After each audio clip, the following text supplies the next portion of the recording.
From the conference center at Temple Square in Diretamente do centro de conferências na Praça do Templo em Salt Lake City, damos início à sessão do sacerdócio da 180ª Conferência Geral Semestral de A Igreja de Jesus Cristo dos Santos dos Últimos Dias. Esta sessão está sendo transmitida a milhares de capelas em todo o mundo.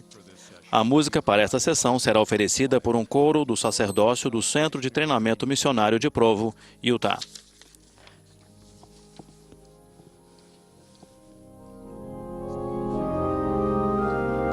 O presidente Dieter F. Uchtdorf, segundo conselheiro na primeira presidência da Igreja, dirigirá a sessão do sacerdócio desta noite.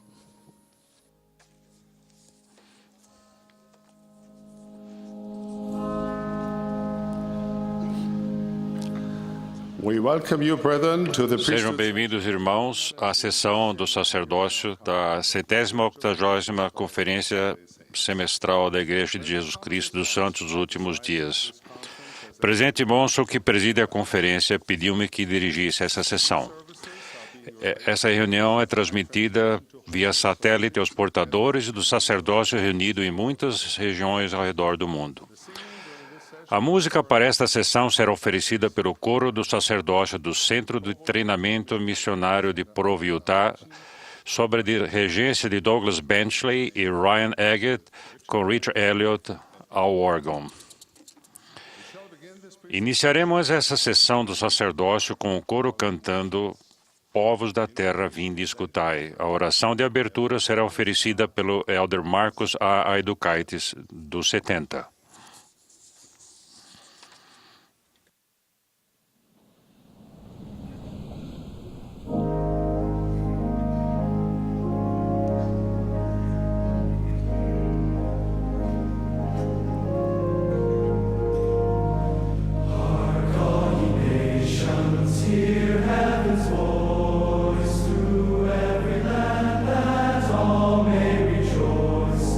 Angels of glory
Our dear and kind Heavenly Father, Nosso bom Pai Celestial, ao início desta sessão, inclinamos nossa cabeça perante Ti e Te agradecemos por Tua grande misericórdia conosco. Também somos gratos pelo sacerdócio.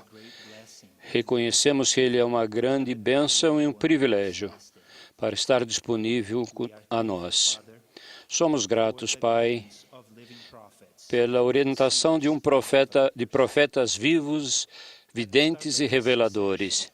Ao início desta sessão, humildemente pedimos que Tu possas derramar sobre nós Teu Espírito, para que aqueles que vão falar para nós o façam de maneira poderosa, de acordo com os Teus desejos.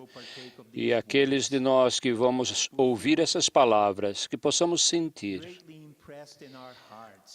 impresso em nosso coração e influenciado em nossa mente, para que possamos ter a força e coragem de nos comprometermos a melhorar nossas vidas de acordo com as instruções que vamos receber hoje, para que possamos nos tornar melhores servos Teus, Pai. Oramos por essas coisas em nome de Jesus Cristo. Amém.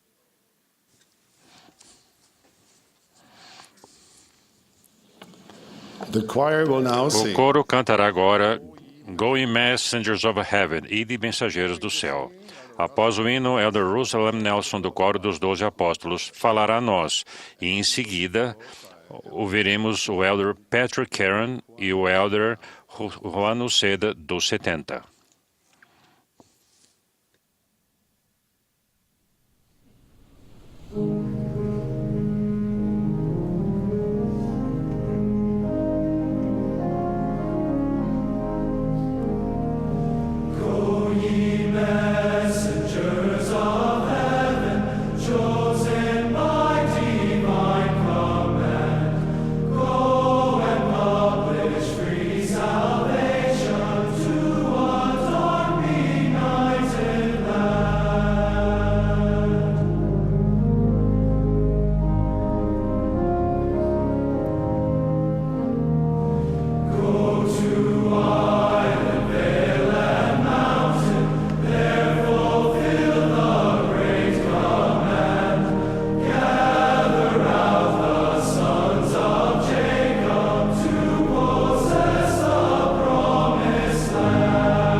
Amados irmãos, estamos hoje reunidos em muitos locais de adoração em todo o mundo. Maravilhosos missionários de tempo integral estão conosco.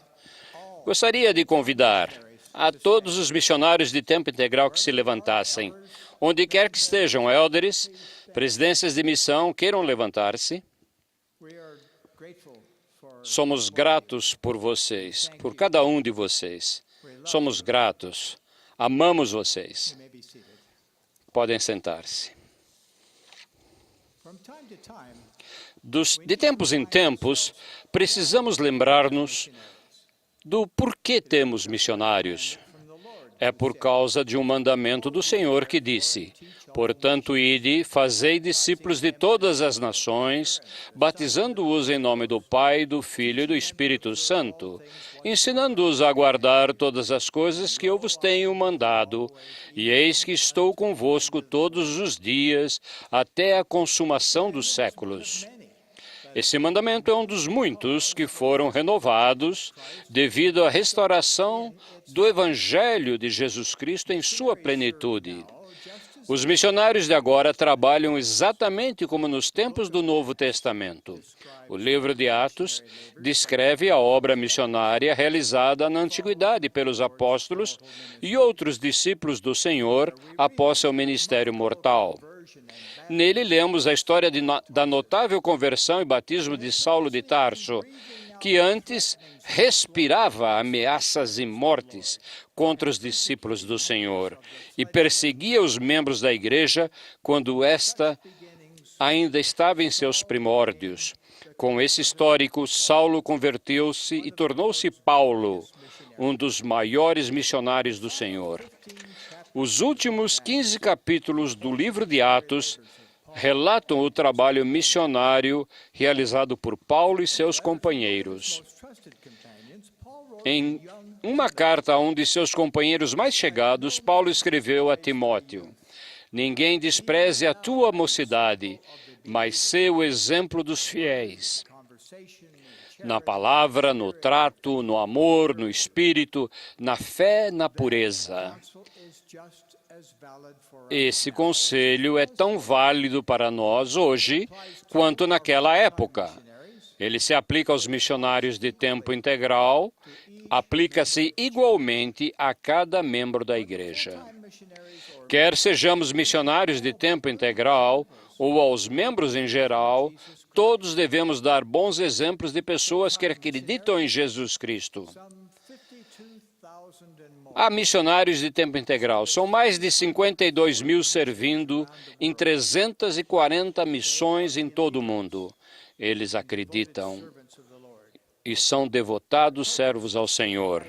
Seu propósito é convidar as pessoas a chegarem-se a Cristo, ajudando-as a receber o Evangelho restaurado por meio da fé em Jesus Cristo e em sua expiação, do arrependimento, do batismo e de se receber o dom do Espírito Santo e de perseverar até o fim. Como Timóteo, a maioria dos missionários de tempo integral são jovens. Existem algumas irmãs e alguns missionários de mais idade. Amamos cada um de vocês. Os missionários trabalham para fazer com que a vida dos filhos de Deus seja melhor. O Pai Celestial ama cada um dos seus filhos. Afinal de contas, Ele é o Pai. Ele quer abençoá-los com o maior de seus dons, que é o dom da vida eterna. É isso que os missionários ensinam em todos os lugares. Eles ajudam as pessoas a desenvolverem a fé no Senhor, arrependerem-se, serem batizadas, receberem o Espírito Santo, passarem pelas ordenanças do templo e perseverarem fielmente até o fim. A obra e glória de Deus, levar a efeito a imortalidade e vida eterna do homem, também é a obra sagrada e a glória de cada missionário. Precisamos de mais missionários dignos. Em seu ministério terreno, o Senhor disse a seus discípulos: grande é, em verdade, a seara, mas os obreiros são poucos.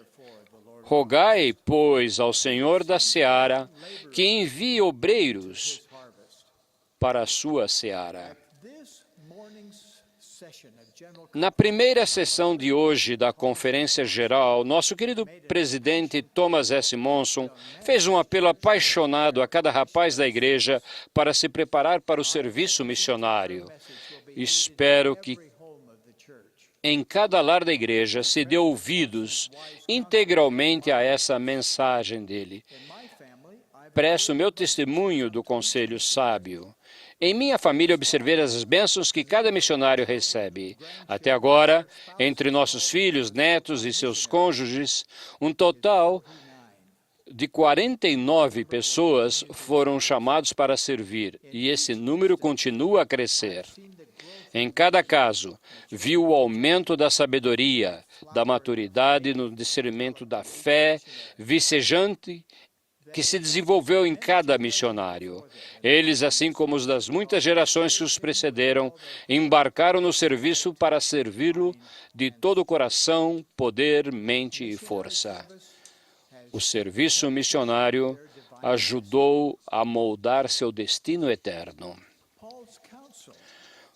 O conselho de Paulo, seu exemplo dos fiéis, aplica-se igualmente aos membros. Em sua maioria, nunca foram e talvez nunca venham a ser missionários de tempo integral, mas todos podem ser membros missionários. Isso me lembra de um acontecimento engraçado. Em uma ampla quadra do Centro de Treinamento Missionários havia um cartaz que dizia: só para missionários. As pessoas que também queriam jogar na quadra colocaram outro cartaz que dizia: todo membro é um missionário.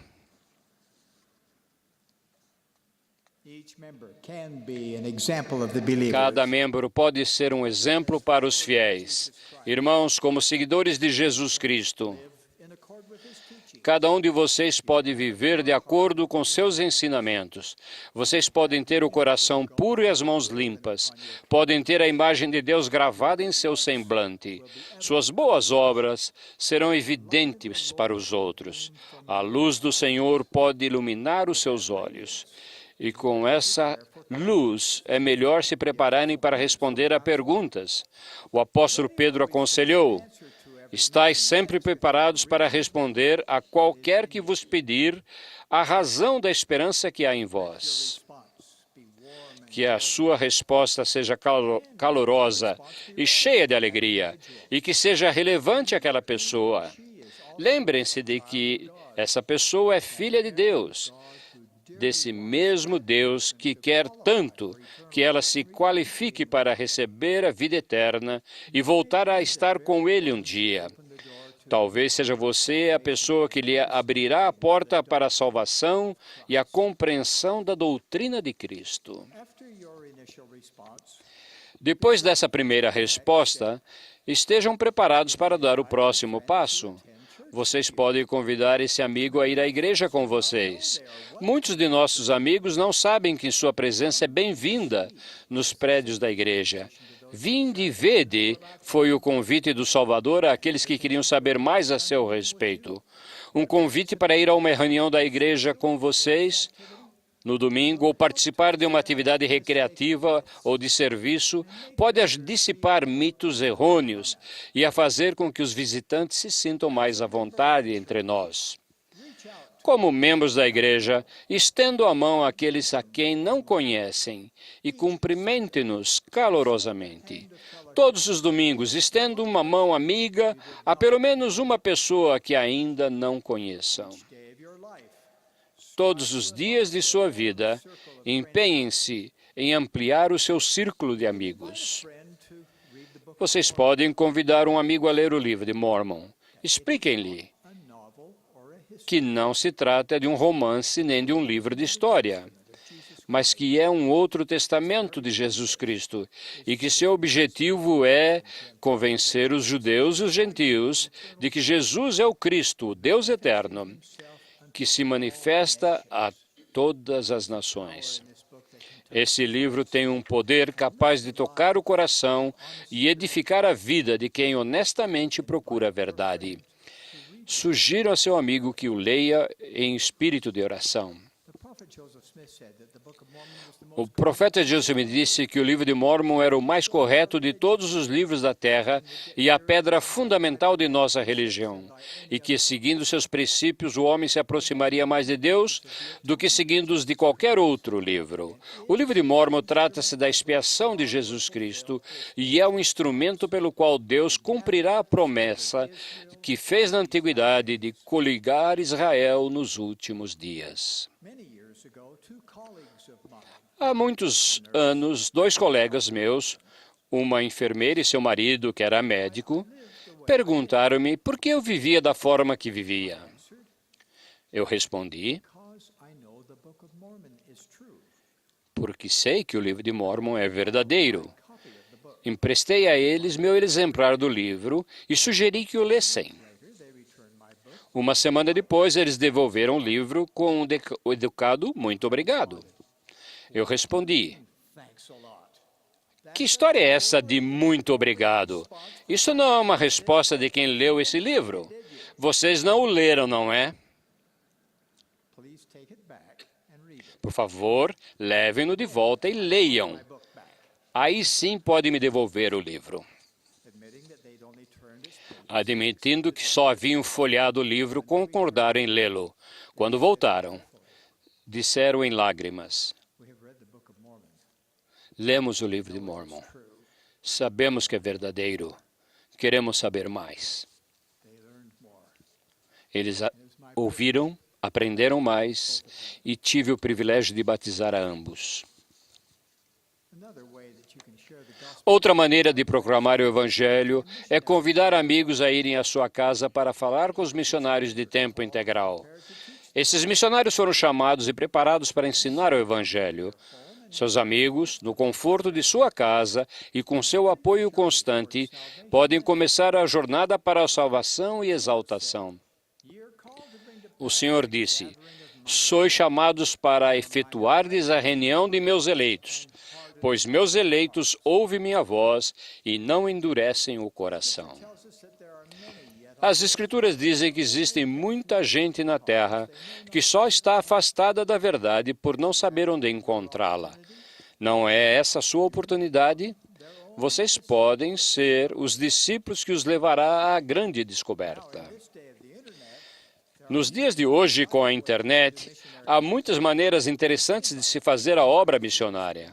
Vocês podem convidar os amigos e vizinhos para conferir o novo website mormon.org. Caso tenham blogs ou redes de relacionamento, pode incluir atalhos para esse site. E no mormon.org, vocês podem criar o seu próprio perfil. Cada perfil inclui uma declaração de crença, uma experiência e um testemunho. Como essa é um recurso novo, a maioria desses perfis só existem em inglês, mas logo haverá perfis em outros idiomas. Esses perfis podem ter grande influência para o bem.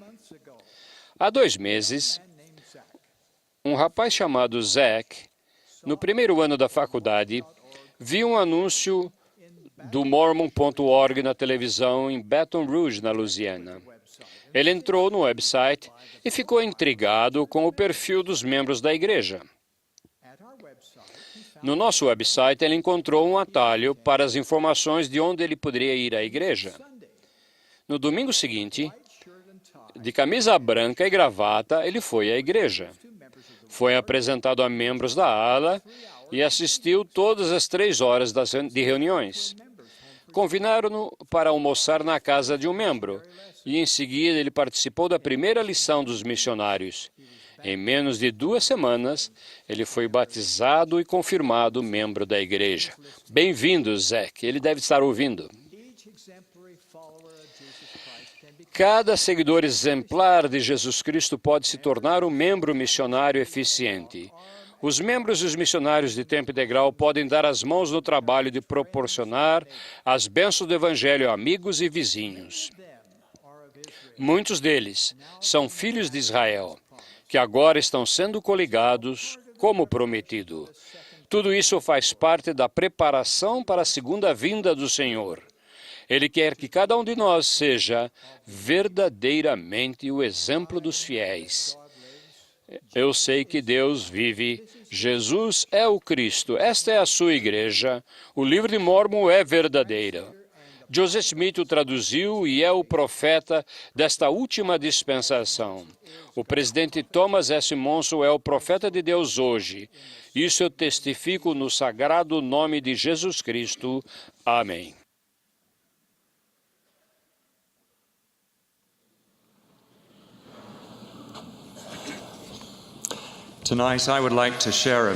Gostaria hoje de transmitir uma mensagem de consolo e cura para todos os que se sentem solitários e abandonados, que não têm paz na mente nem no coração, ou que sentem que jogaram fora a sua última chance. A cura e a paz completas podem ser encontradas aos pés do Salvador. Quando eu tinha 7 anos de idade e morava na Península Arábica, meus pais me diziam constantemente para usar sapatos sempre. E eu sabia o motivo. Sabia que os sapatos protegeriam meus pés das ameaças que existiam no deserto, tais como cobras, escorpiões e espinhos. Certa manhã, depois de acampar à noite no deserto, eu quis explorar o local, mas não senti vontade de calçar os sapatos. Racionalizei, dizendo que seria só uma pequena caminhada que ficaria perto do acampamento. Em vez de sapatos, calcei chinelos de dedo.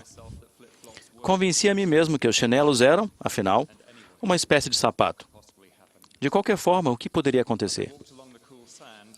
Ao caminhar pela areia fria, com meus chinelos de dedo, senti algo parecido com um espinho picar-me o pé. Olhei para baixo e não vi um espinho, mas sim um escorpião.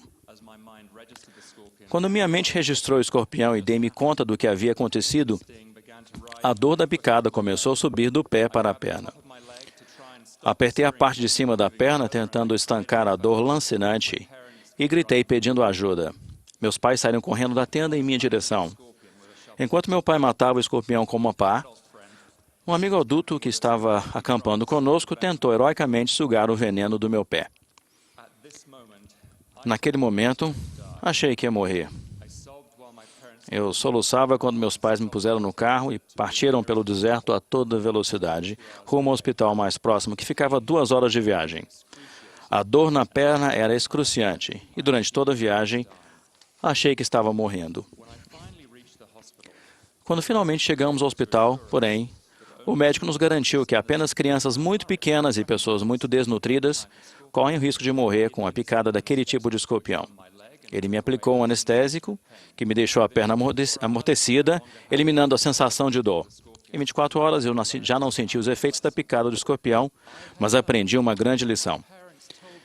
Sabia que quando meus pais me disseram para calçar sapatos, eles não queriam dizer chinelos de dedo. Eu tinha idade suficiente para saber que os chinelos não ofereceriam a mesma proteção que a de um par de sapatos. Mas naquela manhã no deserto, não dei importância ao que sabia ser certo. Ignorei o que meus pais me ensinaram muitas vezes. Fui preguiçoso e até um pouco rebelde. E paguei o preço por isso. Ao dirigir-me a vocês, jovens valentes, seus pais, professores, líderes, amigos e eu, prestamos tributo a todos os que estão se esforçando diligentemente para tornar-se o que o Senhor necessita e quer que vocês tornem. Testifico, por experiência própria como menino e como homem, que se desprezarmos aquilo que sabemos ser o certo por preguiça ou rebelião, isso sempre trará consequências indesejáveis e espiritualmente prejudiciais. Não, o escorpião acabou não sendo uma ameaça à minha vida, mas causou extrema dor e aflição, tanto para mim quanto para meus pais. No tocante ao modo como vivemos o Evangelho, não podemos agir com preguiça ou rebelião. Como membros da Igreja de Jesus Cristo e como portadores do sacerdócio, conhecemos os mandamentos e padrões que prometemos guardar por convênio. Quando escolhemos caminhos diferentes daquele que sabemos ser o certo, conforme nos foi ensinado por nossos pais e líderes e confirmado em nosso coração pelo Espírito Santo, é como se andássemos pelo deserto com chinelos de dedo em vez de sapatos. Tentamos, então, justificar nosso comportamento preguiçoso ou rebelde. Dizemos a nós mesmos que não estamos fazendo nada de errado, que aquilo não importa realmente e que nada de mal vai acontecer por largarmos só um pouquinho a barra de ferro. Talvez nos consolemos com o pensamento de que todos os outros estão fazendo isso, ou pior, que não seremos afetados negativamente no final. De alguma forma, convencemos-nos de que somos uma exceção à regra e, portanto, somos imunes às consequências da violação. Recusamos-nos, às vezes, deliberadamente, a ser totalmente obedientes. Como diz o manual Pregar meu Evangelho, e retemos parte de nosso coração em vez de dedicá-lo ao Senhor. Então somos picados. As Escrituras ensinam que o Senhor requer o coração e uma mente solícita. Recebemos o mandamento de amar e servir o Senhor de todo o nosso coração. A promessa é que poderemos nos apresentar sem culpa perante Deus no último dia e retornar à sua presença. Os antinefileitas, no livro de Mórmon, depuseram suas armas de guerra e as enterraram profundamente na terra, fazendo o convênio de jamais pegarem armas novamente contra seus irmãos. Mas fizeram mais que isso. Tornaram-se um povo justo, porque depuseram as armas de sua rebelião para não mais lutarem contra Deus. Sua conversão foi tão completa e tão profunda que nunca apostataram. Mas antes dessa conversão, lembram-se de qual era a sua condição? Eles viviam no que as Escrituras descrevem como rebelar-se abertamente contra Deus. Seu coração rebelde os condenou a viver num estado contrário à natureza da felicidade, porque seguiram caminhos contrários à natureza de Deus. Quando depuseram suas armas de rebelião, tornaram-se dignos de cura e da paz do Senhor, que também podemos obter. O Senhor assegura: se não endurecerem o coração e não enrijecerem o serviço contra mim, serão convertidos e curá-los-ei. Você e eu podemos aceitar seu convite de voltar, arrepender-nos, vir a Ele, com toda a sinceridade de coração, e Ele irá curar-nos. Comparem essa cura milagrosa com o que acontece quando nos propomos a encobrir nossos pecados ou a satisfazer nosso orgulho ou nossa vã ambição. Os céus se afastam, o Espírito do Senhor se magoa, ficamos sozinhos para recalcitrar contra os aguilhões e lutar contra Deus. Irmãos, só encontramos cura e alívio quando nos colocamos aos pés do grande médico, nosso Salvador Jesus Cristo. Precisamos depor nossas armas de rebelião, e cada um sabe quais são. Precisamos abandonar nosso pecado, nossa vaidade e nosso orgulho. Precisamos despojar-nos do desejo de seguir o mundo, de ser lisonjeados e louvados pelo mundo. Temos de parar de lutar contra Deus e, em vez disso, entregar todo o nosso coração a Ele, sem reter nada. Só então Ele poderá curar-nos, Ele poderá purificar-nos da picada venenosa do pecado. Porque Deus enviou seu Filho ao mundo, não para que condenasse o mundo, mas que o mundo fosse salvo por Ele.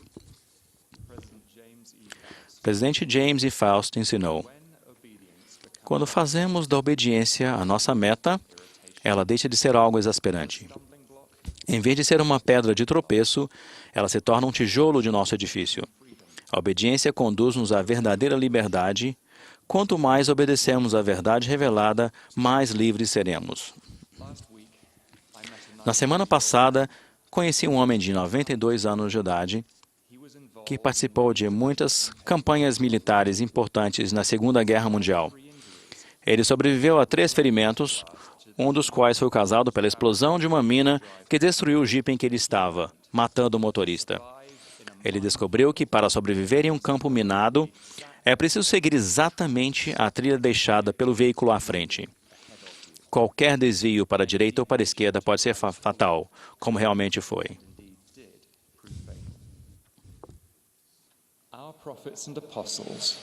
Nossos profetas e apóstolos, líderes e pais, apontam continuamente a trilha que precisamos seguir se quisermos evitar um golpe destrutivo para a nossa alma. Eles conhecem o caminho livre de minas ou de escorpiões e nos convidam incansavelmente a segui-los. Há muitas armadilhas devastadoras a nos tentar ao longo do caminho. Se nos desviarmos para as drogas, para as bebidas alcoólicas, para a pornografia ou comportamento imoral, na internet ou em um videogame, isso vai levar-nos diretamente para a explosão. Um desvio para a direita ou para a esquerda da trilha segura, seja por preguiça ou por rebeldia, pode ser fatal para a nossa vida espiritual. Não há exceções a essa regra. Se já nos desviamos do caminho, podemos mudar, podemos voltar, podemos reconquistar nossa alegria e nossa paz interior. Descobriremos que a volta ao caminho do qual as minas foram retiradas é um imenso alívio. Ninguém tem paz num campo minado.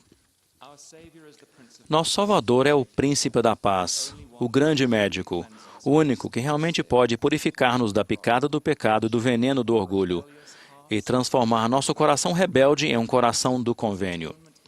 Sua expiação é infinita e abrange todos nós. O convite feito aos nefitas quando ele lhes ministrou como Cristo ressuscitado ainda é válido para cada um de nós. Tendes enfermos entre vós? Trazei-os aqui. Há entre vós coxos, ou cegos, ou aleijados, ou mutilados, ou leprosos, ou atrofiados, ou surdos, ou pessoas que estejam aflitas de qualquer modo? Trazei-os aqui, e eu os curarei.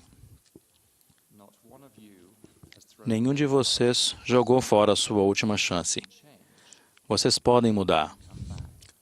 Podem mudar, podem voltar, podem reivindicar sua misericórdia. Venham para o único que pode curar e encontrarão paz. Em nome de Jesus Cristo.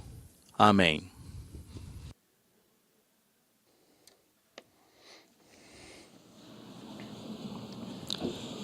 One morning, a family gathered. Certa manhã, uma família se reuniu para estudar as Escrituras como de costume. Ao se reunir, o pai sentiu algo negativo. Alguns membros da família não pareciam muito animados em participar. Fizeram a oração familiar e, quando começaram a ler as Escrituras, o pai notou que uma das filhas não estava com as Escrituras com ela.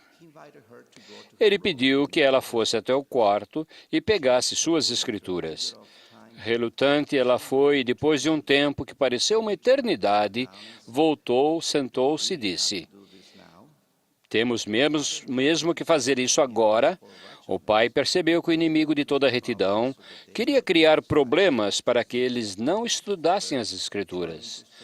Tentando manter a calma, o pai disse: "Sim, temos, porque é isso que o Senhor quer que façamos." Ela respondeu: "Eu realmente não quero fazer isso agora." O pai perdeu a paciência, levantou a voz e disse: "Esta é minha casa, e sempre vamos ler as Escrituras na minha casa." A filha não gostou nem do tom nem da altura da voz do pai, e com as Escrituras na mão, saiu do círculo formado pela família, correu para o quarto e bateu a porta. Assim terminou o estudo das Escrituras em família, sem harmonia e quase sem amor naquela casa. O pai sabia que tinha agido errado, então foi para o próprio quarto, ajoelhou-se e orou. Suplicou ajuda ao Senhor, sabendo que tinha ofendido a um de seus filhos, a uma filha quem muito amava. Implorou ao Senhor que restaurasse o espírito de amor e harmonia daquela casa e fizesse com que ainda fosse possível continuar a estudar as Escrituras em família. Enquanto orava, ocorreu-lhe uma ideia. Vá até lá e peça desculpas. Ele continuou a orar com fervor, pedindo que o Espírito do Senhor voltasse a reinar na casa. Outra vez veio a ideia. Vá pedir desculpas. Ele queria muito ser um bom pai e fazer o que era certo. Por isso levantou-se e foi até o quarto da filha, bateu na porta de mansinho várias vezes, mas ninguém respondeu. Então ele abriu a porta de mansinho e encontrou a filha chorando na cama. Ajoelhou-se ao lado dela e disse com suavidade e ternura: "Desculpe, perdoe pelo que eu fiz." E depois, da boca da filha, ouviu a lição que o Senhor queria ensinar-lhe. Ele repetiu: "Desculpe, eu te amo e não quero te magoar."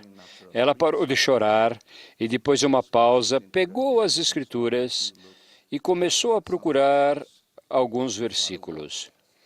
O pai observou aquelas mãos puras e delicadas virarem as páginas das Escrituras, uma após outra. Enfim, ela encontrou os versículos que procurava e começou a ler devagarinho com uma voz suave. Porque o homem natural é inimigo de Deus, e tem-no sido desde a queda de Adão, e sê-lo-á para sempre, a não ser que ceda o influxo do Santo Espírito e despoje-se do homem natural e torne-se santo, pela expiação de Cristo o Senhor, e torne-se como uma criança, submisso, manso, humilde, paciente, cheio de amor, disposto a submeter-se a tudo quanto o Senhor achar que lhe deva infligir, assim como uma criança se submete a seu pai. Ainda ajoelhado ao lado da cama da filha, ele sentiu-se tomado de humildade e pensou consigo mesmo: essa escritura foi escrita especialmente para mim. Ela me deu uma grande lição. Depois a menina olhou para o pai e disse: desculpe, papai.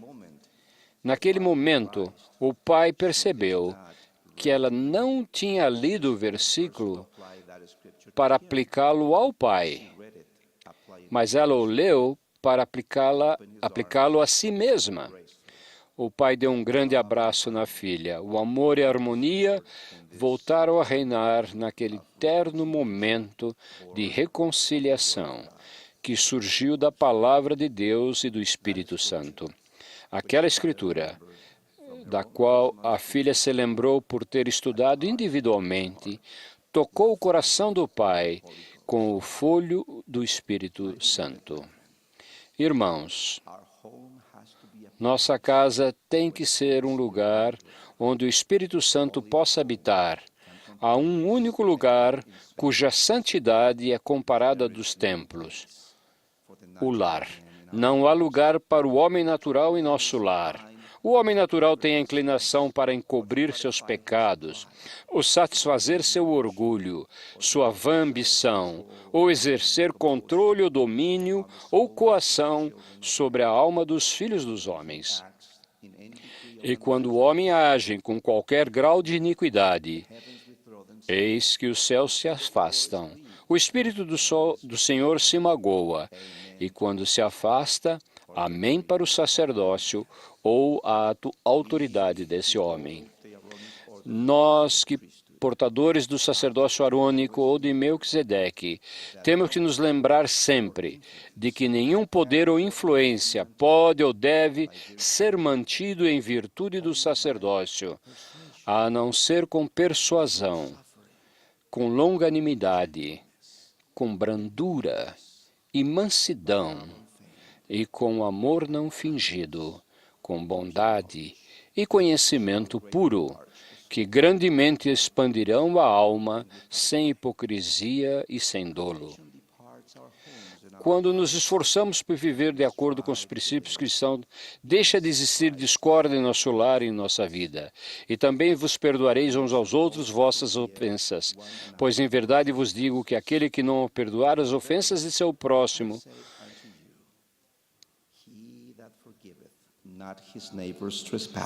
aquele que não perdoar as ofensas de seu próximo, quando este se confessar arrependido, trará sobre si condenação. Desculpe, papai. O Senhor Jesus Cristo, que é o príncipe da paz, ensina-nos como estabelecer a paz em nosso lar. Ele nos ensina a ser submissos, ou, em outras palavras, a ceder à vontade ou ao poder do Senhor. Vá até lá e peça desculpas. Ele nos ensina a ser mansos, ou, em outras palavras, a ser de temperamento afável, calmo, que dificilmente se irrita, dócil, paciente. Ele ensina cada um de nós a ser humilde, ou, em outras palavras, a ser modesto, não soberbo nem orgulhoso, submisso, respeitoso, simples, singelo.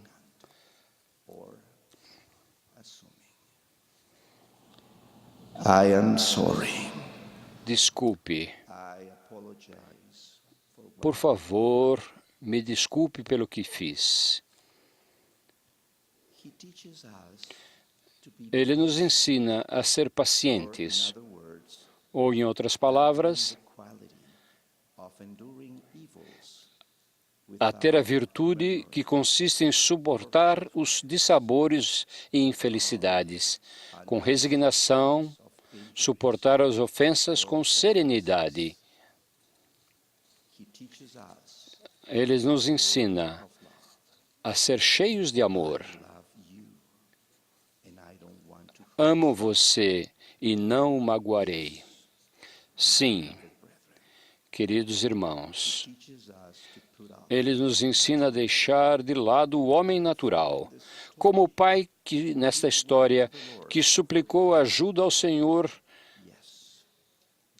Sim, assim como aquele pai que abraçou a filha com amor, o Salvador também está de braços abertos para nos abraçar quando nos arrependemos sinceramente. Ele nos ensina a ser santos por meio da expiação de Cristo, o Senhor, e depois nos reconciliarmos com Deus e seremos amigos de Deus. Presto testemunho de que a expiação do Salvador tem verdadeiramente o poder de purificar-nos e tornar a nós e nosso lar santos na medida em que empenharmos em abandonar o homem natural e seguir o Salvador. Ele é o Cordeiro de Deus, o Santo e o Justo, e se chamará seu nome maravilhoso, Conselheiro, Deus Forte, Pai da Eternidade, Príncipe da Paz. É em nome de Jesus Cristo. Amém.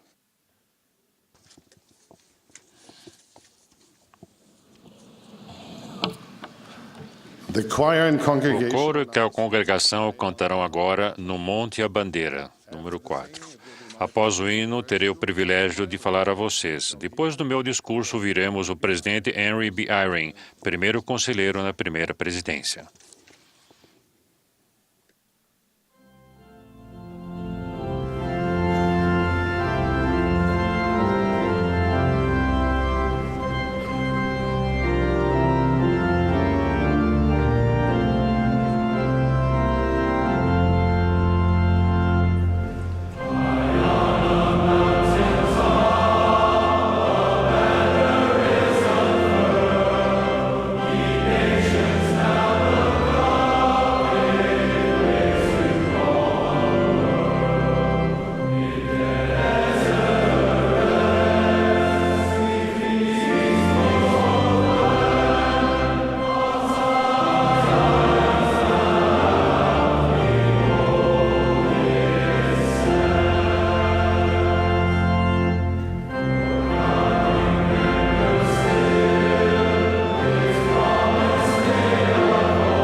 My dear brothers, thank you for assembling all around the world for this priesthood session of General Conference.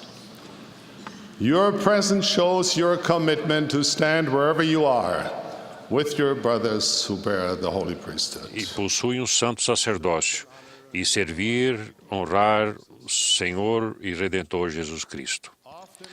Geralmente marcamos o desenrolar de nossa vida com acontecimentos que nos deixam uma forte impressão no coração e na mente. Há muitos momentos assim em minha vida. Um deles ocorreu em 1989, quando ouvi um sermão sempre atual, proferido pelo presidente Benson: acautelem-se contra o orgulho. Na introdução foi observado que aquele assunto pesava profundamente na alma do presidente Benson já havia algum tempo. Senti um peso semelhante nos últimos meses. Os sussurros do Espírito Santo me instaram a acrescentar minha voz como testemunha da mensagem do presidente Benson, proferida há 21 anos. Todo mortal tem no mínimo um convívio fortuito, se não íntimo, com o pecado do orgulho. Ninguém se absteve disto. Poucos o sobrepujam. Quando contei à minha mulher qual seria o tema de meu discurso, ela sorriu e disse: "É muito bom que você fale de coisas que conhece tão bem."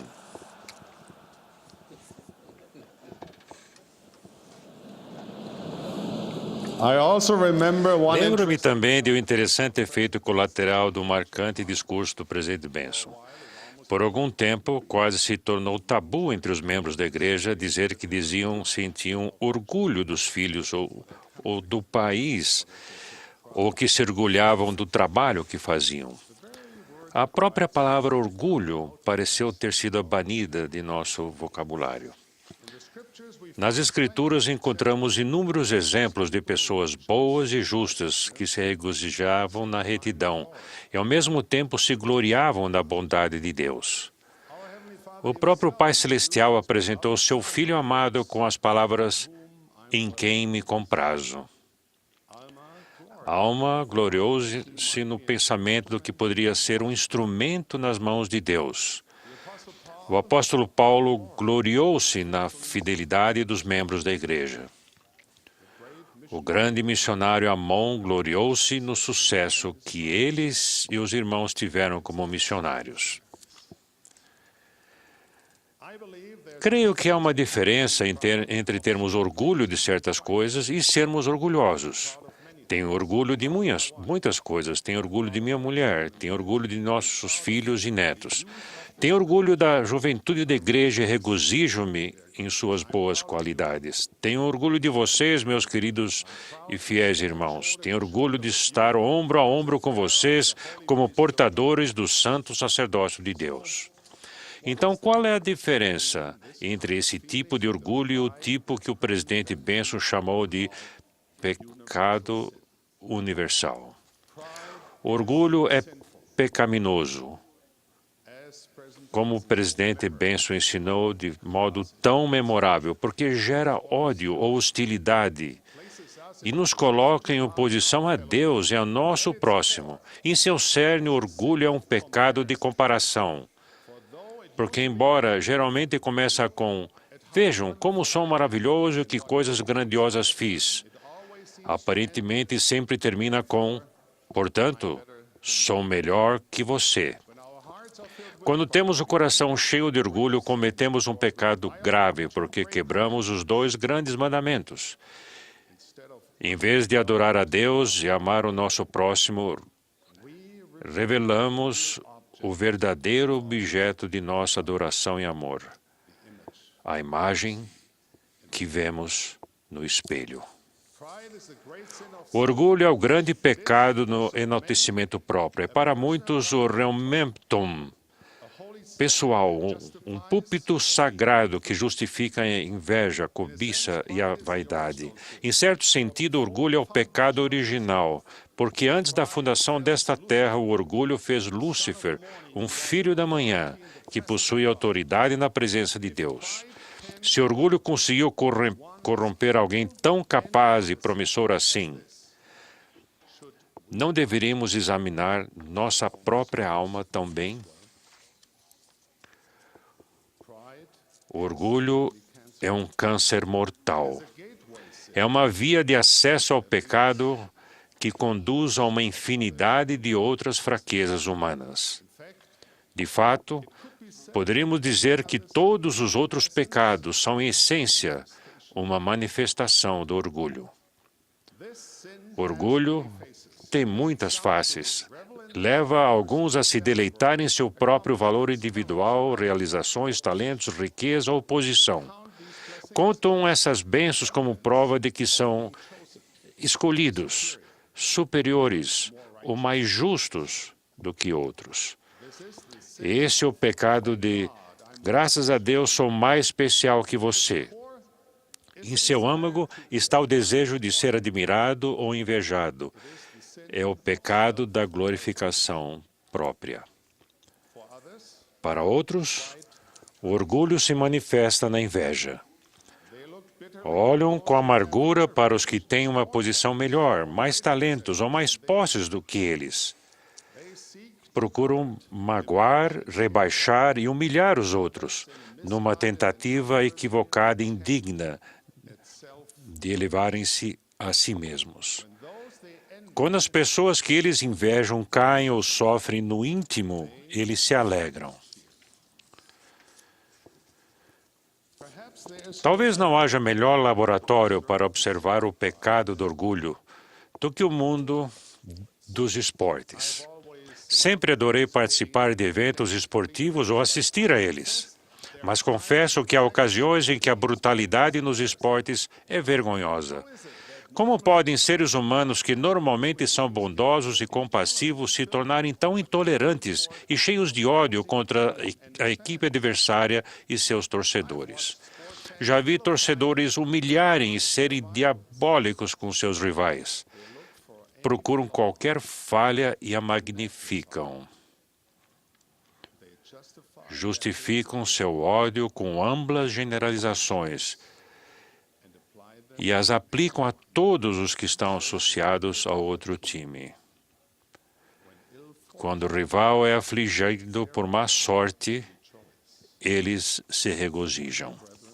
Irmãos, infelizmente vemos hoje, com muita frequência, o mesmo tipo de atitude e comportamento contaminar o discurso público, etnia e religião. Meus queridos irmãos do sacerdócio, meus amados co-discípulos do gentil Cristo, não deveríamos manter um padrão mais elevado? Como portadores do sacerdócio, precisamos compreender que todos os filhos de Deus vestem o mesmo uniforme. Nosso time é a Irmandade dos Homens. Essa vida mortal é nosso campo de jogo. Nossa meta é aprender a amar a Deus e a estender esse mesmo amor ao nosso próximo. Estamos aqui para viver de acordo com sua lei e estabelecer o reino de Deus. Estamos aqui para edificar, elevar, tratar com justiça e incentivar todos os filhos do Pai Celestial. Quando fui chamado como autoridade geral, tive a bênção de ser orientado por muitos irmãos de posições elevadas na igreja. Um dia, tive a oportunidade de levar o presidente James E. Fausto de carro para uma conferência de estaca. Nas horas que passamos no carro, o presidente Fausto aproveitou o tempo para ensinar-me alguns princípios importantes sobre minha designação. Explicou quão amáveis são os membros da igreja, especialmente com as autoridades gerais. Ele disse: eles vão tratá-lo muito bem, dirão coisas boas a seu respeito. Ele riu e então disse: Dieter, fique grato por isso, mas não se deixe levar por essas coisas. Essa é uma boa lição para todos nós, irmãos, em qualquer chamada ou situação da vida.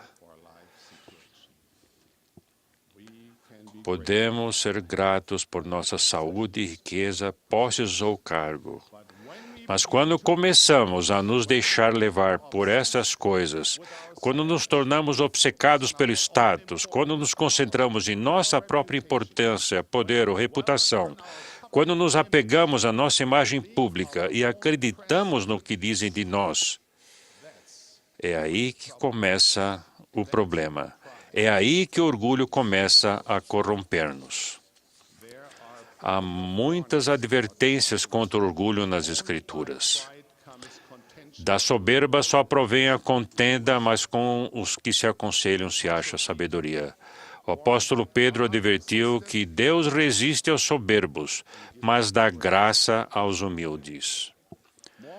Mormon explicou: ninguém é aceitável perante Deus a não ser os humildes e brandos de coração. Por desígnio, o Senhor escolhe as coisas fracas deste mundo para confundir as fortes. O Senhor faz isso para mostrar que sua mão está nesta obra, a fim de que não confiemos no braço da carne. Somos servos de nosso Senhor e Salvador Jesus Cristo. Não recebemos o sacerdócio para conseguir reconhecimento e ser aclamados. Estamos aqui para arregaçar as mangas e trabalhar. Não fomos convocados para uma tarefa comum. Fomos chamados para preparar o mundo para a vinda do nosso Senhor e Salvador, Jesus Cristo. Não buscamos nossa própria glória, mas dar louvor e glória a Deus. Sabemos que as contribuições que fazemos para nós mesmos são pequenas. No entanto, se exercermos o poder do sacerdócio com retidão, Deus pode fazer surgir uma grande e maravilhosa obra por meio de nossos esforços. Podemos aprender, tal como Moisés aprendeu, que o homem nada é por si mesmo, porque a Deus tudo é possível. Nisso, como em todas as coisas, Jesus Cristo é nosso exemplo perfeito. Lúcifer tentou mudar o plano de salvação do Pai e obter honra para si mesmo, ao passo que o Salvador disse: Pai, faça-se a tua vontade e seja a tua glória para sempre. Apesar de suas magníficas capacidades e realizações, o Salvador foi sempre manso e humilde. Irmãos, temos o santo sacerdócio segundo a ordem do Filho de Deus. É o poder de Deus concedido aos homens na terra para agir em nome dele. Para exercer seu poder, precisamos esforçar-nos para ser semelhantes ao Salvador. Isso significa que em todas as coisas buscamos fazer a vontade do Pai, assim como fez o Salvador. Significa que damos toda a glória ao Pai, tal como fez o Salvador. Significa que nos entregamos completamente ao serviço ao próximo, assim como o Salvador fez. O orgulho é o interruptor que desliga o poder do sacerdócio. A humildade é o que o faz funcionar. Mas como vencemos esse pecado do orgulho, que é tão frequente e prejudicial? Como nos tornamos mais humildes? É quase impossível elevar-nos no orgulho se nosso coração estiver cheio de caridade. Ninguém pode participar desta obra a menos que seja humilde e cheio de amor. Quando vemos o mundo ao nosso redor através da lente do puro amor de Cristo, começamos a compreender a humildade. Alguns acham que humildade significa autodepreciação. Humildade não significa convencer-nos de que somos imprestáveis, indignos e sem valor. Tampouco significa negar ou reter os talentos que Deus nos deu. Não descobrimos a humildade tendo um conceito pior de nós mesmos. Descobrimos a humildade pensando menos em nós mesmos. Isso acontece quando realizamos nosso trabalho com o espírito de servir a Deus e ao nosso próximo. A humildade dirige nossa atenção e nosso amor para os outros e para os propósitos do Pai Celestial. O orgulho faz o contrário. O orgulho tira sua energia e força do profundo poço do egoísmo. Assim que paramos de ficar obcecados por nós mesmos e nos entregamos completamente ao serviço, nosso orgulho diminui e começa a morrer. Meus queridos irmãos, há muitas pessoas necessitadas nas quais deveríamos pensar em vez de pensarmos em nós mesmos. E não se esqueçam de sua própria família, de sua esposa. Há tantas maneiras em que podemos servir. Não temos tempo para ficar pensando em nós mesmos. Eu tinha uma caneta que adorava usar em minha carreira de piloto de companhia aérea. Bastava girar a haste e eu podia escolher uma das 4 cores. A caneta não reclamava quando eu queria usar a tinta vermelha em vez da azul. Não me dizia, prefiro escrever depois das 10 da noite, na neblina ou em atitudes elevadas. A caneta não dizia, só me use em documentos importantes e não nas tarefas diárias comuns. Eu podia confiar inteiramente nela para realizar toda a tarefa necessária, fosse ela importante ou insignificante. Estava sempre pronta para servir. De modo semelhante, somos ferramentas nas mãos de Deus. Se tivermos o Espírito certo no coração, não reclamaremos de nossa tarefa designada, que nossa tarefa designada é indigna de nossas habilidades. Serviremos com alegria em qualquer lugar que formos chamados. Se fizermos isso, o Senhor poderá usar-nos de maneiras que estão além de nossa compreensão na realização de sua obra. Quero concluir com palavras da inspirada mensagem do presidente Ezra Taft Benson. O orgulho é a grande pedra de tropeço no caminho de Sião. Temos que limpar o vaso interior vencendo o orgulho. Temos que ceder ao influxo do Espírito Santo, despojar-nos do orgulhoso homem natural, santificar-nos pela expiação de Cristo, o Senhor, e tornar-nos como uma criança, sumisso, manso, humilde. Deus quer um povo humilde. Benditos são os que se humilham sem serem compelidos a ser humildes. Decidamos ser humildes. Podemos fazê-lo. Sei que podemos. Meus amados irmãos, sigamos o exemplo de nosso Salvador e estendamos a mão para servir em vez de buscar o louvor e a honra dos homens. É minha oração que reconheçamos e eliminemos o indigno orgulho do coração e que substituamos por justiça, piedade, fé, amor, paciência e mansidão. Em nome de Jesus Cristo. Amém.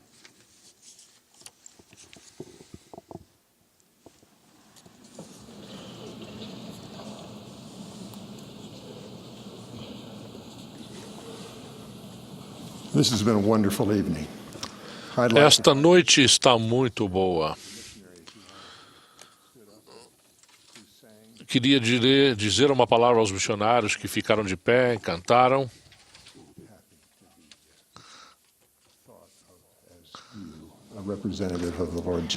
Fico feliz em saber que vocês são os representantes de Jesus Cristo e oro para que eu possa dizer as palavras que quero nesta noite. Sinto-me grato por esta oportunidade de ser uno com vocês que receberam de Deus a honra de portar seu sacerdócio. Fomos chamados para usar esse poder divino para servir os filhos de nosso Pai Celestial. O modo como cumprimos essa obrigação terá consequências eternas para aqueles a quem fomos chamados a servir, para nós e para as gerações que ainda estão por nascer.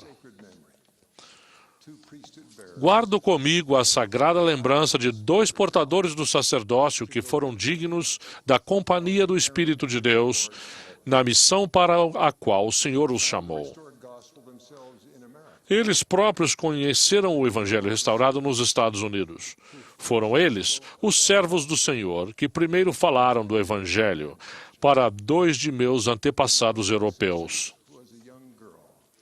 Um desses antepassados foi uma menina que morava em uma pequena fazenda na Suíça.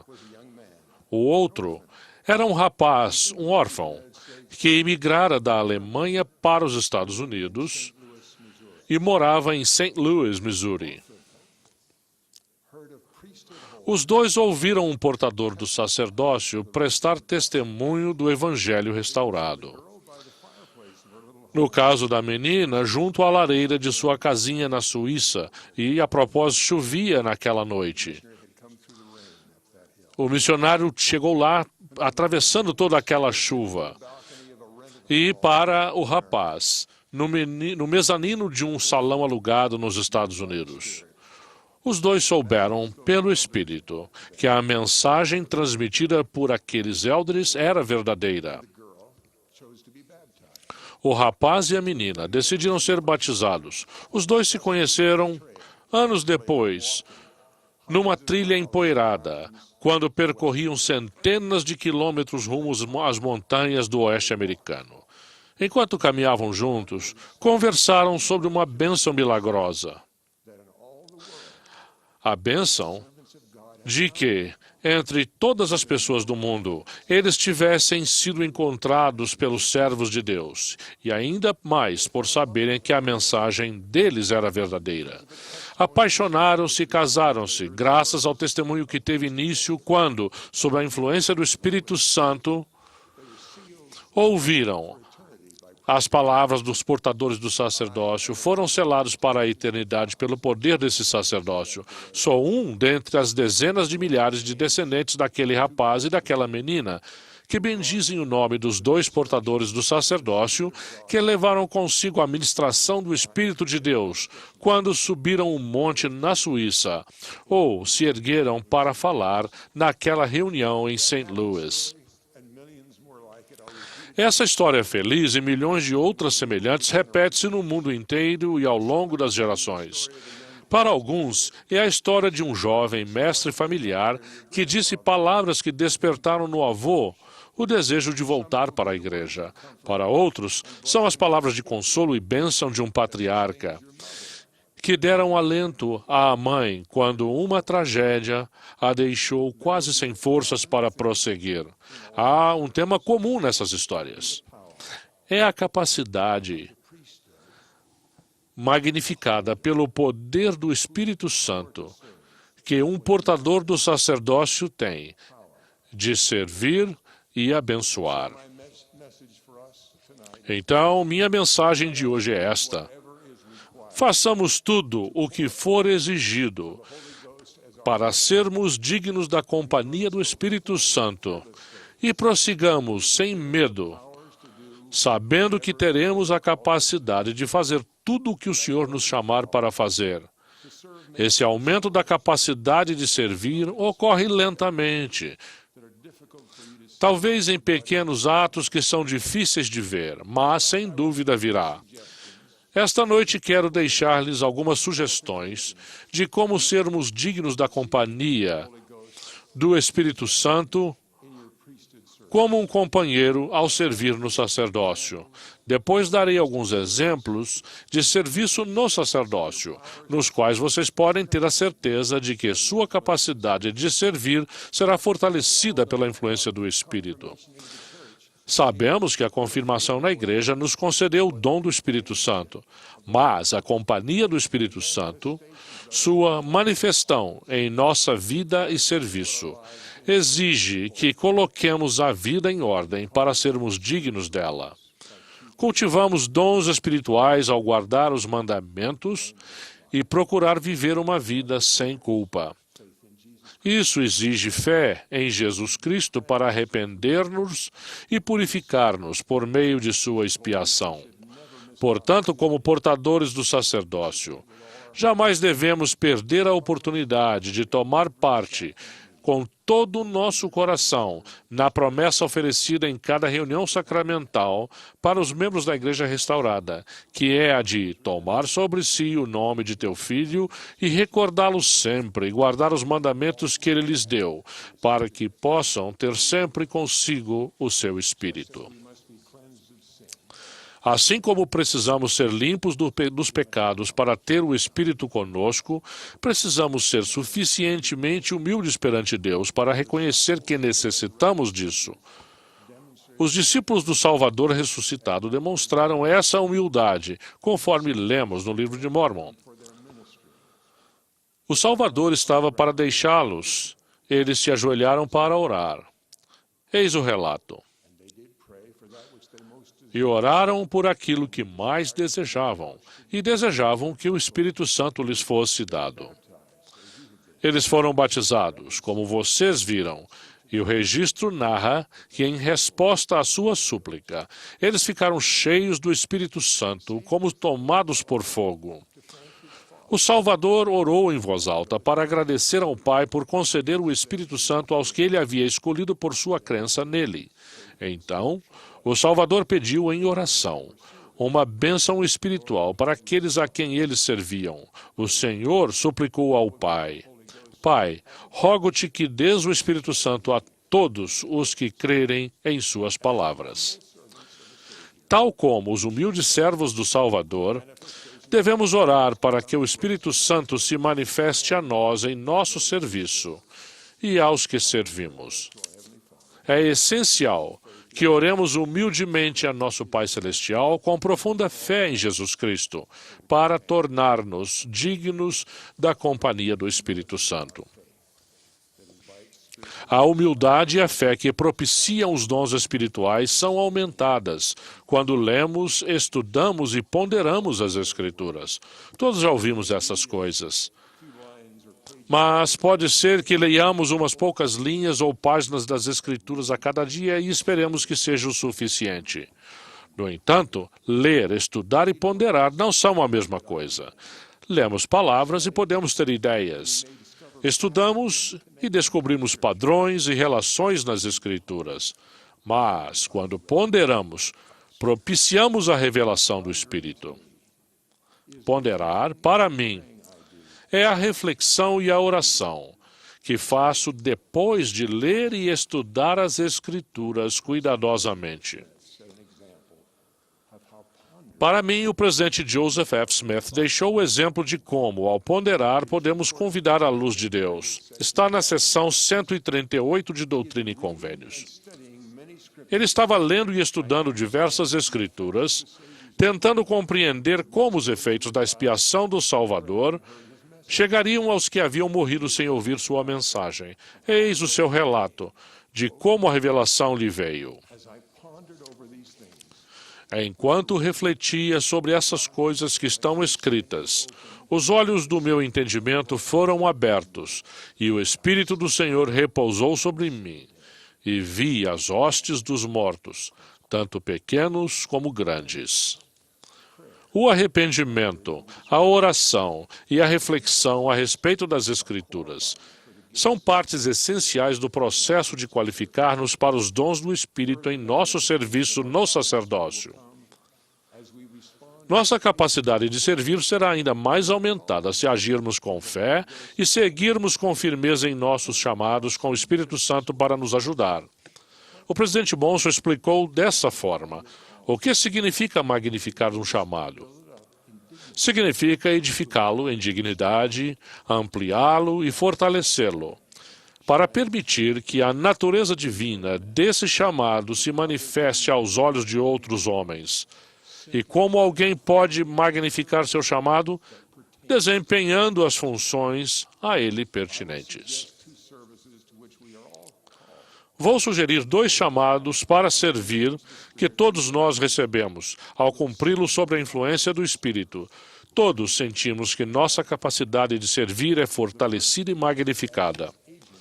O primeiro é o de agir em nome dele para ensinar e testificar a seu respeito para as pessoas. O Senhor incluiu os mais jovens e menos experientes portadores do sacerdócio arônico nesse chamado para servir.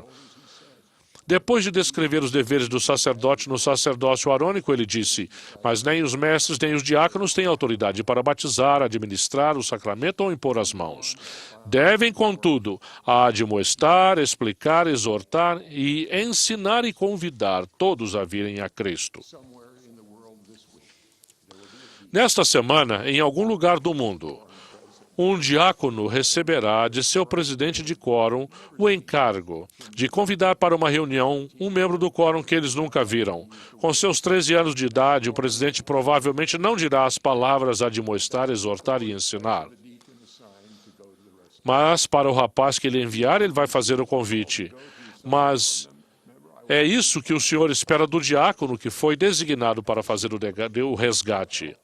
Ao diácono que recebe o chamado, farei 3 promessas. Primeiro, se você orar pedindo ajuda, o Espírito vai acalmar seus temores. Segundo, você ficará surpreso ao ver que saberá o que dizer quando chegar à casa dele e durante sua caminhada até a igreja.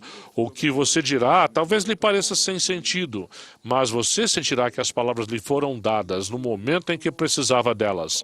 E terceiro, você sentirá a aprovação do Senhor, que foi quem o chamou, por meio de seu presidente, seja qual for o resultado final. Não posso prometer que terá sucesso, porque toda pessoa é livre para decidir como responderá ao convite de um servo de Deus. Mas o diácono, com quem você falar em nome do Senhor, vai se lembrar de que você o visitou. Conheço um menino, que hoje é um adulto, mas ainda afastado das atividades da igreja, que contou a seu avô sobre uma visita dessas, recebida 20 anos antes. Ele até sabia o nome do diácono que o visitou. O avô pediu-me que procurasse o diácono que recebeu o chamado de convidar, exortar e ensinar para lhe agradecer. Foi apenas um dia na vida de um menino. Mas o avô e o Senhor se lembraram das palavras que o menino foi inspirado a dizer. E lembrou-se também no nome dele. Peço a todos, jovens ou idosos, que forem chamados para falar em uma reunião em nome do Senhor, que ponham de lado os sentimentos de dúvida ou incapacidade. Não é preciso usar uma linguagem rebuscada de transmitir pensamentos profundos. Algumas palavras simples de testemunho serão o bastante. O Espírito lhes dirá as palavras que devem dizer e as levará ao coração das pessoas humildes que procuram a verdade de Deus. Se continuarmos procurando falar em nome do Senhor, um dia nos surpreenderemos de saber que admoestamos, exortamos, ensinamos e convidamos com a ajuda do Espírito, de modo a abençoar a vida das pessoas muito além de nossa própria capacidade. Além do chamado para ensinar, todos seremos enviados pelo Senhor para socorrer os necessitados. Esse é o outro serviço do sacerdócio que sentiremos a influência do Espírito aumentar na nossa capacidade de servir. Vocês se sentirão mais capazes de reconhecer a dor e a preocupação no rosto das pessoas. O nome e o rosto das pessoas de seu quórum lhes virão à mente, com a impressão de que eles passam necessidades. O bispo tem esses sentimentos no meio da noite, pensando nos que não estão presentes ao verem a congregação. Isso pode acontecer quando vocês estiverem próximos a um hospital ou a um asilo de idosos. Mais do que uma vez ouvi estas palavras ao entrar pela porta. Oh, eu sabia que você viria. Não precisamos preocupar-nos em dizer ou fazer a coisa certa quando chegarmos ali. O amor de Deus e o Espírito Santo talvez sejam o suficiente. Quando eu era rapaz, temia que não soubesse o que fazer ou dizer para ajudar as pessoas que passavam por grandes necessidades. Eu nem gostava de ir aos hospitais. Certa vez eu estava no hospital junto ao leito de meu pai, que parecia prestes a morrer. Quando ouvi uma agitação entre as enfermeiras no corredor, de repente, o presidente Spencer W. Kimball entrou no quarto e sentou-se em uma cadeira, do outro lado do leito. Pensei comigo, agora terei a chance de observar e ouvir como um mestre cuida daqueles que sofrem e estão aflitos. O presidente Kimball cumprimentou meu pai e perguntou se ele já tinha recebido uma bênção do sacerdócio. Quando meu pai respondeu que sim, o profeta voltou a sentar-se na cadeira. Esperei uma demonstração das habilidades de consolo, das quais eu sentia que tanto necessitava. Após 5 ou 10 minutos em que os dois ficaram simplesmente sorrindo em silêncio um para o outro, o presidente Kimball se ergueu e disse: Henry, acho que já vou embora, antes que eu o deixe cansado. Achei que tinha deixado escapar a lição, mas ela veio depois. Em uma conversa que tive com meu pai, depois que ele se recuperou o suficiente para voltar para casa, falamos da visita do presidente Kimball. Meu pai disse serenamente: de todas as visitas que recebi, a dele foi a que mais me elevou o ânimo. O presidente Kimball não precisou dizer muitas palavras de consolo, ao menos que eu pudesse ouvir. Ele chegou como Espírito do Senhor como um companheiro para dar consolo. Dou-me conta agora de que ele estava demonstrando a lição que o presidente Monson ensinou. Como alguém pode magnificar seu chamado? Simplesmente desempenhando as funções a ele pertinentes. Isso é verdade, quer sejamos chamados para ensinar o Evangelho pelo Espírito, ou para ajudar com a companhia do Espírito Santo aqueles que têm joelhos enfraquecidos e mãos que pendem. Nosso serviço no sacerdócio será fortalecido, as pessoas serão abençoadas e a luz do céu estará presente. A luz do céu estará presente para nós e também para os que servimos. Mas há uma bênção de incentivo para os que servem sob a influência do Espírito. O presidente George Q. Cannon enfrentou muito sofrimento, oposição e provações em seus anos de serviço no sacerdócio. Também sentiu a influência da conquista do Espírito Santo em momentos difíceis e de trabalho árduo.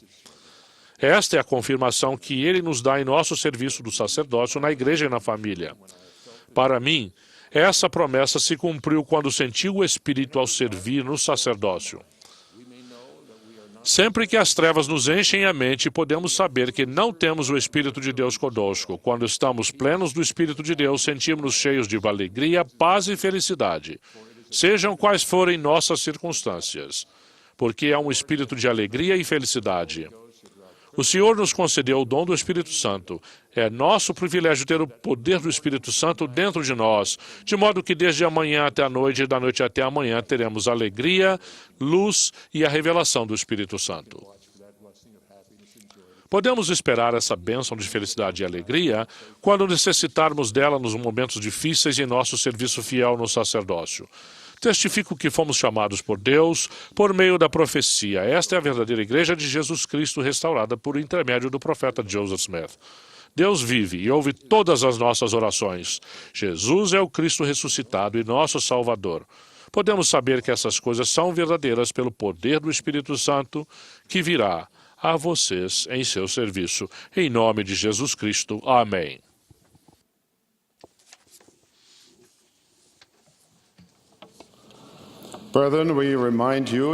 Lembramos que a transmissão do Programa Nacional do Coro do Tabernáculo será amanhã, das 12h30 às 13 horas, horário de Brasília. E logo a seguir terá início a sessão da manhã de domingo da conferência. Agradecemos ao coro pela linda música que nos ofereceram e também agradecemos aos líderes que nos falaram esta noite. Teremos agora o privilégio de ouvir nosso amado profeta, o presidente Thomas S. Monson.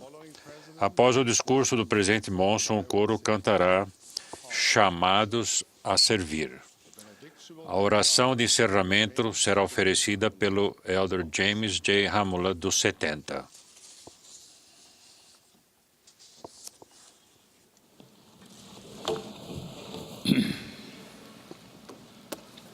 My beloved brethren of the priesthood, meus amados irmãos do sacerdócio, oro sinceramente que tenhamos hoje a ajuda do nosso Pai Celestial para expressar as coisas que senti que devia compartilhar com vocês.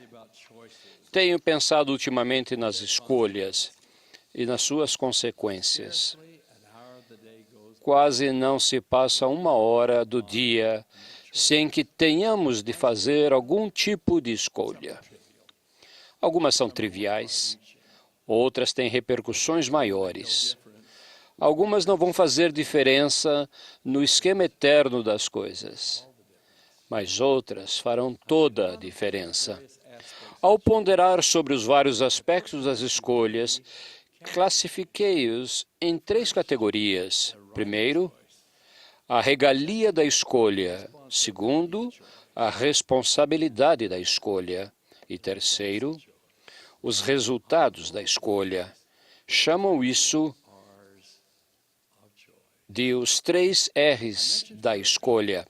Começarei pela regalia ou direito de escolha. Devo imensa gratidão ao amoroso Pai Celestial por conceder-nos a dádiva do arbítrio, ou seja, o direito de escolha. O presidente David O. McKay, 9º presidente da Igreja, disse: ao lado do dom da própria vida, o direito de conduzi-la é a maior dádiva de Deus ao homem. Sabemos que tínhamos o arbítrio antes desse mundo existir e que Lúcifer tentou tirá-lo de nós. Ele não confiava no princípio do arbítrio, nem em nós, e defendeu uma salvação imposta. Alegava que com a utilização de seu plano, nenhum de nós se perderia, mas aparentemente não reconheceu ou nem se importou que, desse modo, ninguém se tornaria mais sábio, mais forte, mais compassivo ou mais grato, caso seu plano fosse implementado.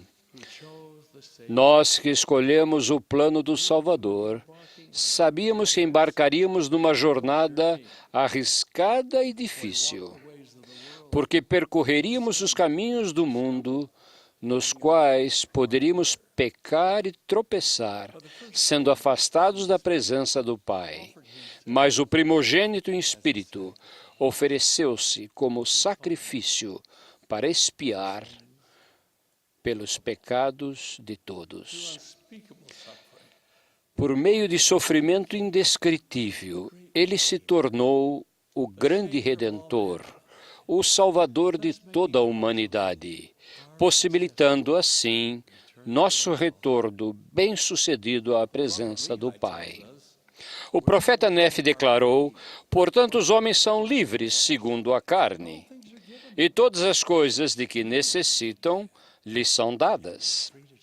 E são livres para escolher a liberdade e a vida eterna por meio do grande mediador de todos os homens, ou para escolherem o cativeiro e a morte, de acordo com o cativeiro e o poder do diabo.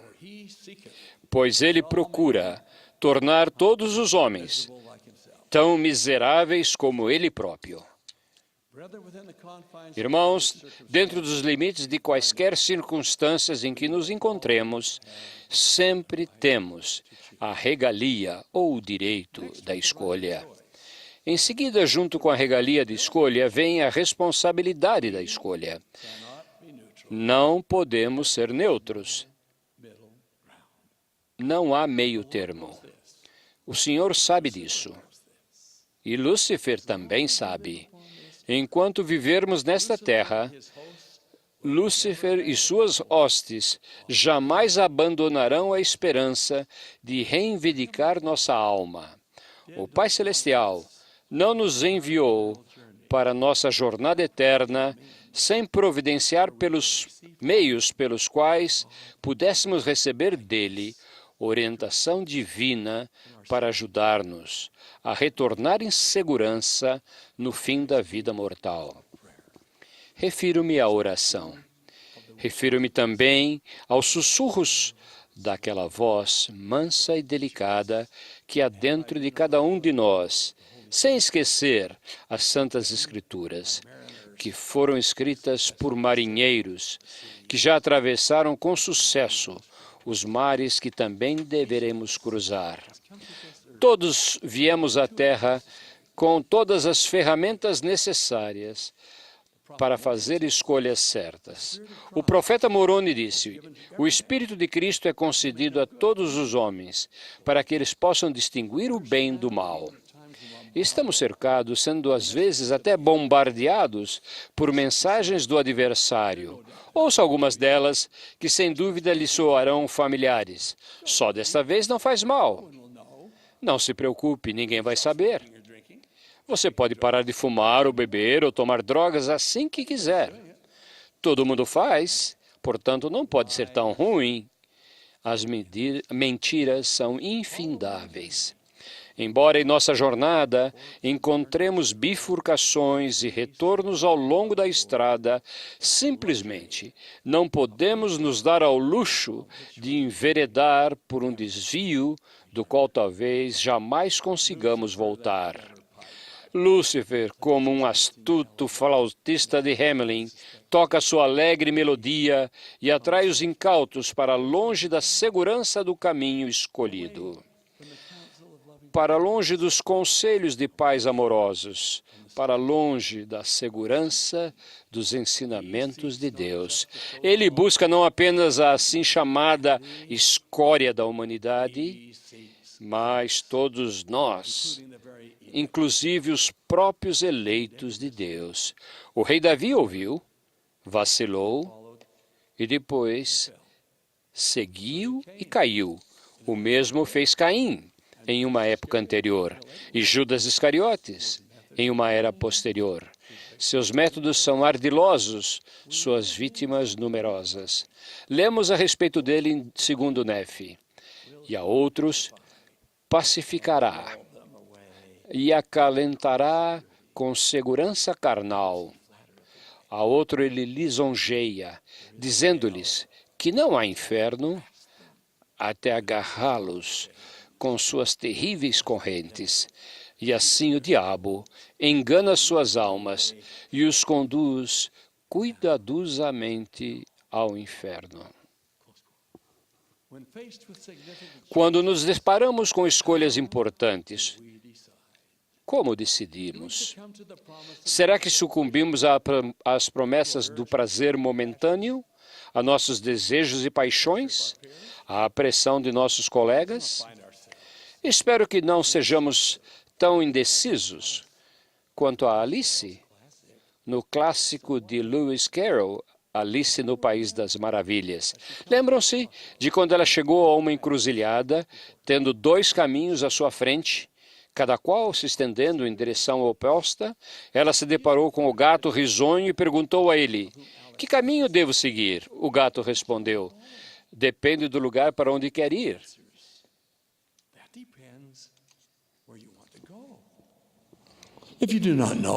Se não sabe para onde quer ir, não importa o caminho que você vai seguir. Ao contrário da Alice, todos sabemos para onde queremos ir. E o rumo que vamos tomar realmente importa, porque ao escolher um caminho,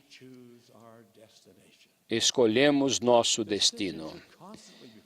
Temos constantemente que tomar decisões. Para fazê-lo com sabedoria, precisamos de coragem. A coragem de dizer não. A coragem de dizer sim. As decisões determinam o destino. Peço que decidam aqui e agora não se desviarem do caminho que vai levá-los à nossa meta, a vida eterna com nosso Pai Celestial. Ao longo do caminho estreito e apertado, haverá outras metas: serviço missionário, casamento no templo, atividade na igreja, estudo das Escrituras, oração, trabalho do templo. Há incontáveis metas dignas a serem alcançadas em nossa jornada da vida. Precisamos comprometer-nos a alcançá-las. Por fim, irmãos, quero falar-lhes dos resultados da escolha. Todas as nossas escolhas têm consequências, algumas das quais pouco ou nada têm a ver com a nossa salvação, mas outras têm tudo a ver com ela. O fato de vestirmos uma camisa verde ou azul não faz qualquer diferença ao longo do prazo. Contudo, se você decidir apertar uma tecla do computador que o leve para a pornografia, Isso pode fazer toda a diferença em sua vida. Você simplesmente terá dado um passo para fora do caminho estreito e seguro. Se um amigo pressionar a ingerir bebidas alcoólicas ou a experimentar drogas e você ceder à pressão, terá enveredado por um desvio do qual pode não conseguir voltar. Irmãos, quer sejamos diáconos de 12 anos ou sumos sacerdotes experientes, todos somos suscetíveis. Vamos manter os olhos, o coração e nossa determinação direcionados àquela meta que é eterna e que vale qualquer preço que tenhamos de pagar por ela, independentemente do sacrifício que tenhamos de fazer para alcançá-la. Nenhuma tentação, nenhuma pressão, nenhuma sedução pode vencer-nos, a menos que o permitamos. Se fizermos as escolhas erradas, não podemos culpar ninguém, a não ser a nós mesmos. O presidente Brigham Young, certa vez, expressou essa verdade referindo-se a si mesmo. Ele disse, se o irmão Brigham escolher um caminho errado e for expulso do reino do céu, ninguém será culpado por isso, a não ser o irmão Brigham. Sou o único ser no céu, na terra ou no inferno que pode levar a culpa disso. Ele foi bem direto, dizendo, isso se aplica igualmente a todo o santo dos últimos dias. A salvação é uma questão individual. O apóstolo Paulo assegurou, não veio sobre vós tentação senão humana, mas fiel é Deus, que não vos deixará tentar acima do que podeis, antes com a tentação, dará também o escape, para que a possais suportar. Todos já fizemos escolhas incorretas. Se ainda não corrigimos essas escolhas, asseguro-lhes que há um meio de fazê-lo.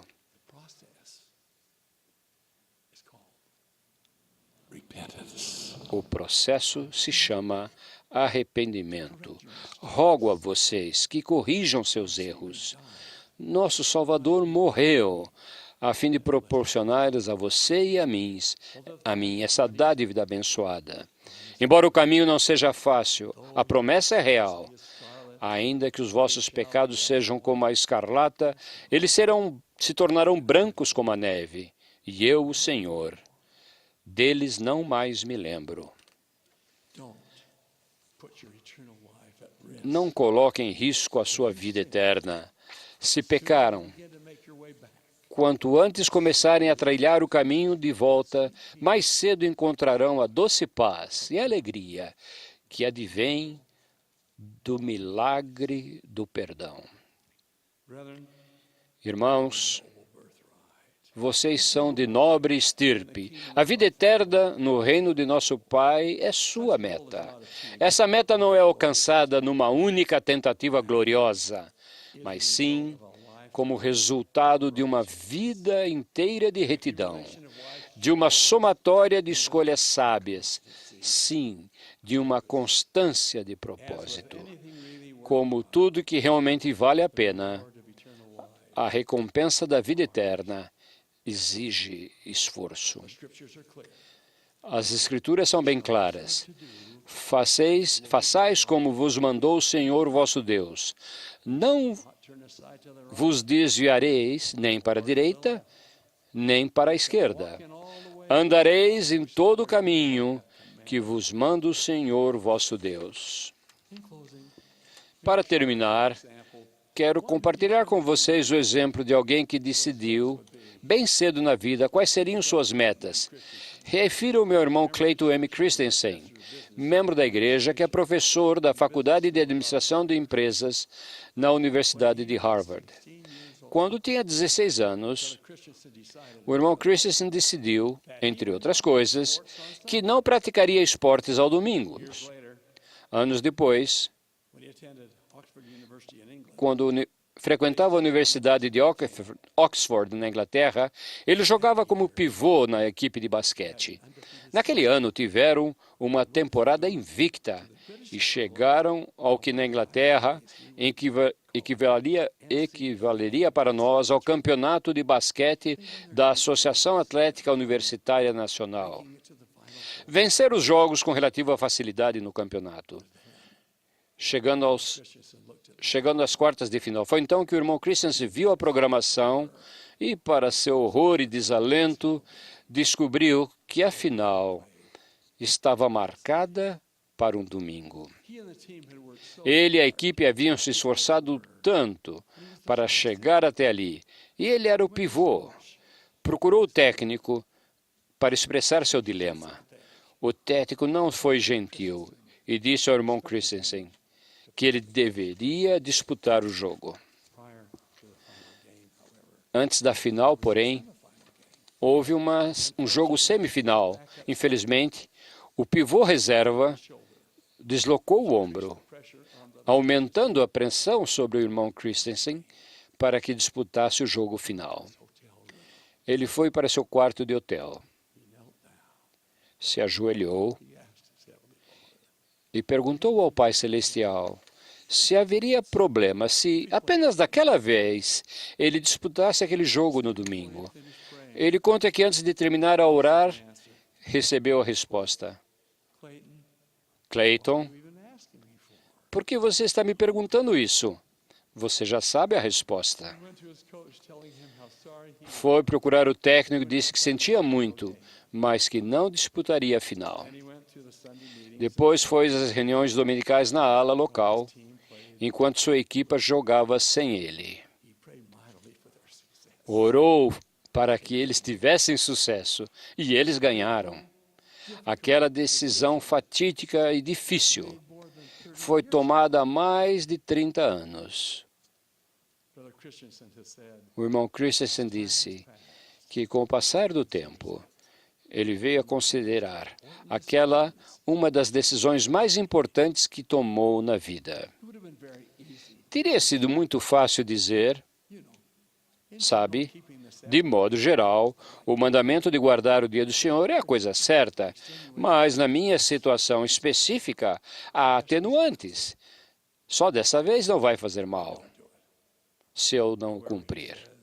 Contudo, ele disse que ao longo de toda a sua vida houve uma série interminável de situações atenuantes e que ele já tivesse cedido apenas aquela vez, quando surgisse novamente algo muito urgente ou crítico, teria sido bem mais fácil ceder de novo.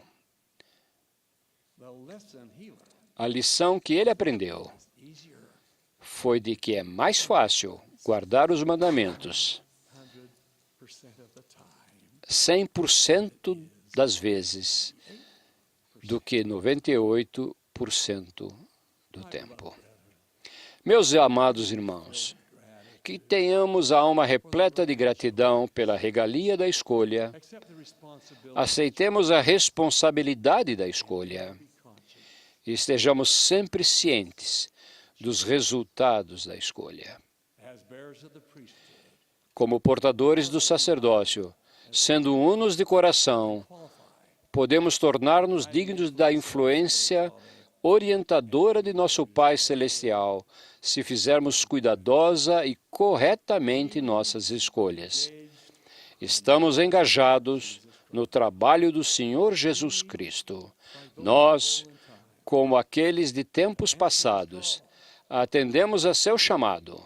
Estamos a serviço dele. Teremos sucesso neste solene encargo. Purificai-vos, os que levais os vasos do Senhor. Esse é o tema. Que isso possa ser assim. É minha solene e humilde oração.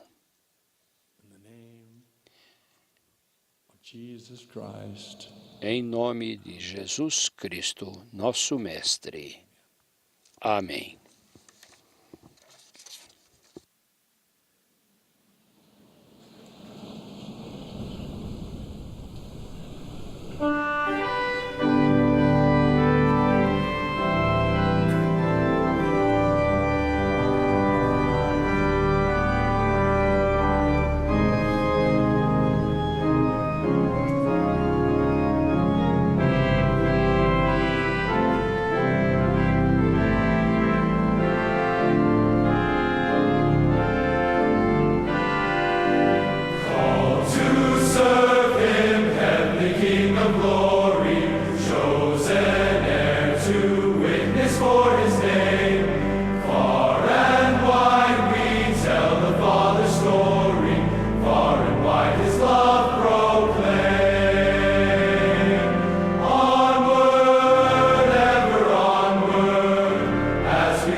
Our beloved Father in heaven, Nosso amado Pai Celestial, quão gratos somos de viver nos dias de termos apóstolos e profetas.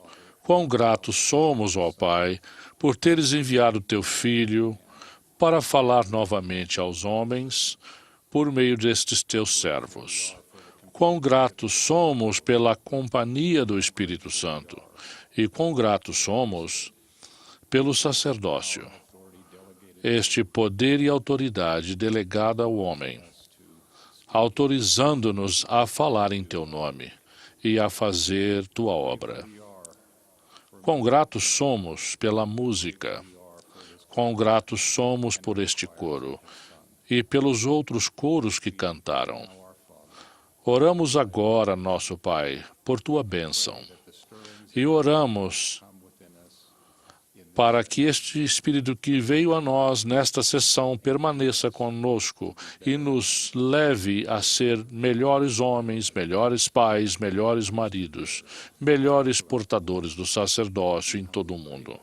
Oramos humildemente por isso, em nome de teu Filho unigênito, Jesus Cristo. Amém.